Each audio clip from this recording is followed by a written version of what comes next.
دهب تاور ده عجيب waxaan ku guuriyay oo ku nikaaxiyay intiin gudaha oo gali doona barnaamijkan waa qabsan doona sidoo kale halka calama ka muuqdo calamada waxay ka turjumaysaa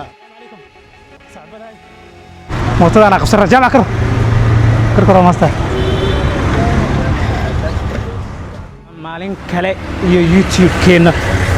maanta waxaan u soconaa ama nagala casuumay meher mid ka mid ah hoteelada magaalada Muqdisho aan tagi doona saaxiibayaal soo dhawaada haddii ay tahay markii kugu horreysay soo booqato muuqaalkan like star sidoo kale tan ku soo tiir YouTube keena mar walbana nala joog waxaan kadib waxaan tagi doona mid ka mid ah hoteelada magaalada Muqdisho oo nagala casuumay halkaas oo aan kaga qayb gali doono meher wali waxa la ii sheegay inaan aniga xiriiriyahay amaba aan daadihin doono xafladda meherka طبعا waan tagi doona hoteelka iyo sidoo kale meherka waxa leenahay barakooba ilaahayna ha idin ka dhiyo kubi inta la rabnaa qabna santiin mootadana qabsan rajaa kar master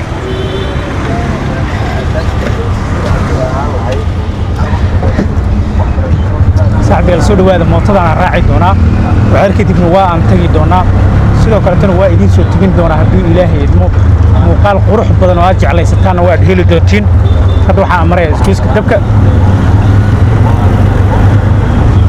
mid ka mid ah isgoysyada ugu waaweyn magaalada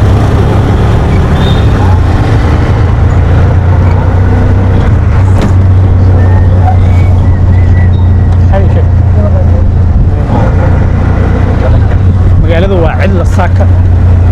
sida halkan baad ugu jeediin waa subax hore وصو حرو صاحب يا المقالة وعلة عادي جمعة مركي هاي مقالة waxay kaga duwan tahay maalmaha kale gabigeeda waa cillo waxa waaye dadku waxay isku diyaaraan salaada jimcaha inta badan goobihii ganacsiyada xitaa way xiriin sida halkan idin kaga muuqata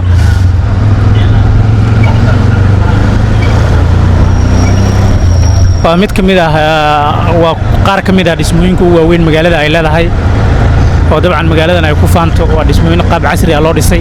midkana waa qabyo asaga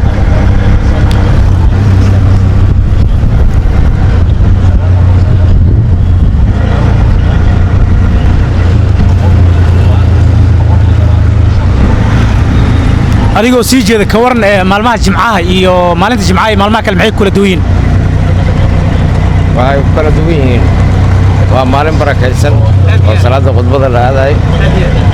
oo yani maalin nasiinana ay tahay in caruurta lala joogo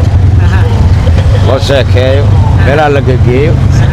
saasay jawgeeda maalin nasiina waay ganacsi ahaan ka waran mootada maalmaha kale iyo maanta maxaa farqi u dhaxay waa maalintii ugu fiican tahay waay oo yani qarashaadka laga helo maalintii ugu wanaagsan tahay waa jimcaha wax dhibaato ilaahay idin barakeeyo ganacsi amiin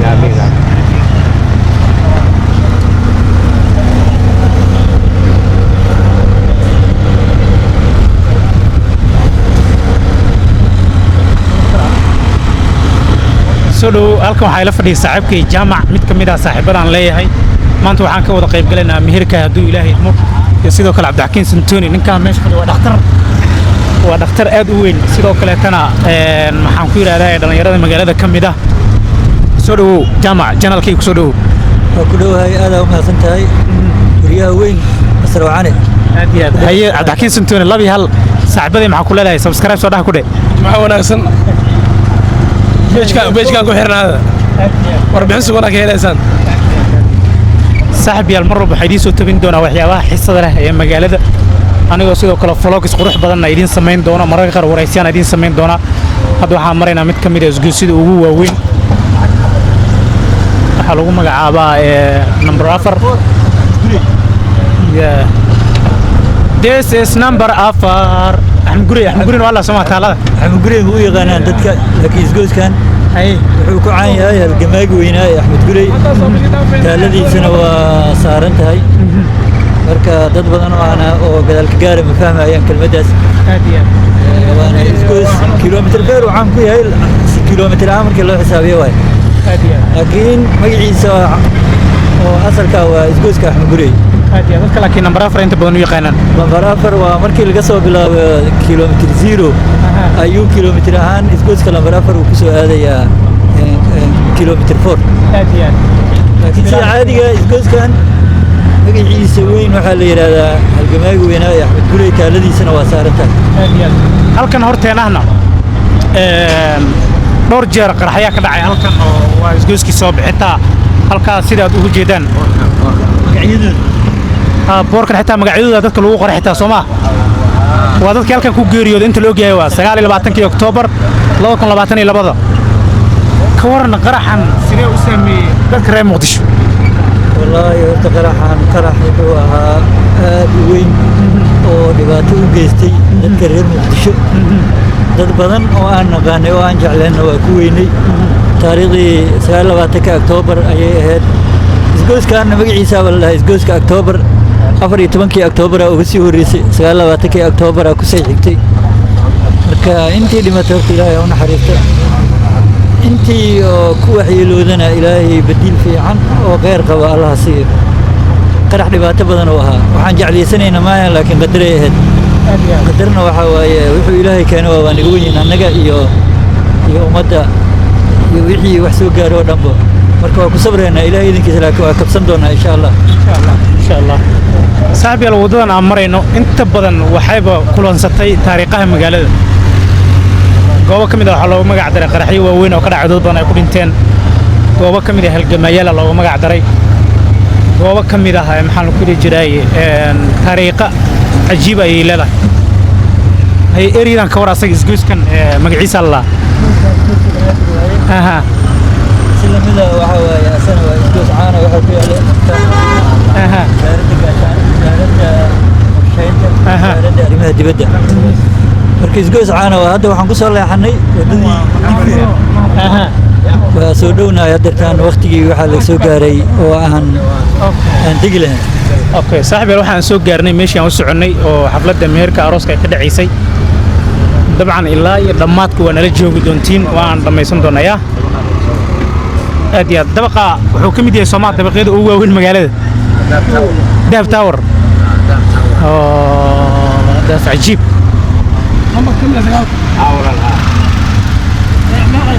دبقة وحلو مجا دهب تاور وميت كم دبقة وقدر دير مجالده دبقة وقدر وقت هذا المرة سومالي ودم هذا كذا الكيم هذا نسيب كل لكن هذا يرتان وميت كو وقدر ما أنت نروح نجونا منار يا ماشي برنامج قرعاي أديات صاحب يلا أديات وما سنتين جودها وقالي دونا برنامج كنا وعقبسن دونا سلوك هالك علامة كم موضوع علامة واحد كترجمة مالما حرية السلام عليكم صعب هاي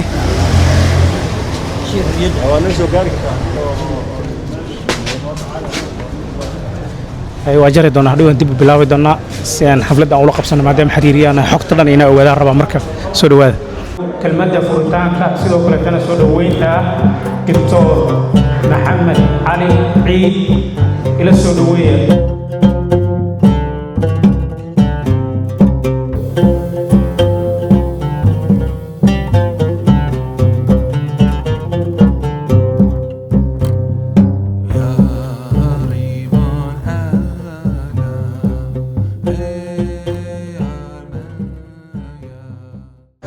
هاي السودوية إنجنير عبد الناصر راجل أحمد صعب كيسير سودوية إنجنير ضماننا بالدومانية كسوق القرياشة أنت ودك عنك وقت أما قعنقات قبلت waxaan ku guuriyay oo ku nikaaxiyay idman Cabdiraxmaan Cali تيم بدنا قدال فديو اسكابولا نيو انت سو كعيد عمامته كودا تور dhamaantood waana maasantiin shukran ina barnaamijkii noo soo bilowday saacado koor intaas ayuu lagu ogyahay sidaas ayaan soo gabagabeysanay waxaan hambalyo leeyahay mar kale injineer Cabdi Naasir Raage Axmed iyo sidoo kale injineer Idman labada waxaan leeyahay hambalyo